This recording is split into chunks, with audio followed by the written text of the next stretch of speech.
AP Assembly meetings are going on. Health Minister Satyakumar answered the questions raised by the members during the question and answer session. Visakhapatnam, he said that there are 1,562 beds in King George Hospital. According to the demand, additional beds are also being arranged. Adequate staff are available as per norms. Approximately, Satyakumar said that they are preparing the infrastructure and development plan for the hospital with 600 crore rupees.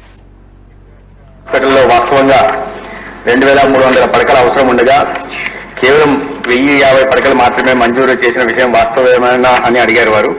అయితే గౌరవ సభ్యులకు నేను ఈ సందర్భంగా చెప్పదలుచుకున్నది ఏంటంటే 1998 నాటికి మంజూరైన పడకలు 1057 ఉండగా ఆ తర్వాత 505 పడకలను వివిధ సూపర్ స్పెషాలిటీలకు మంజూరు చేయడం జరిగింది.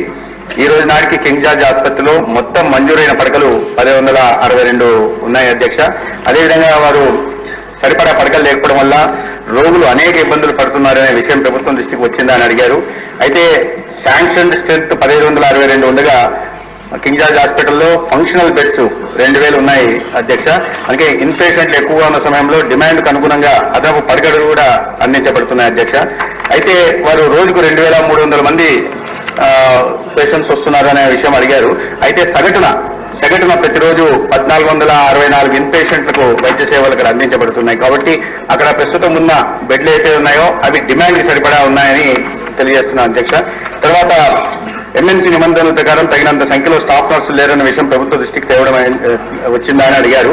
అయితే KGH లో నిబంధనల ప్రకారం తగినంత సంఖ్యలో నర్సింగ్ సిబ్బంది అందుబాటులో ఉంది. అయితే కొన్ని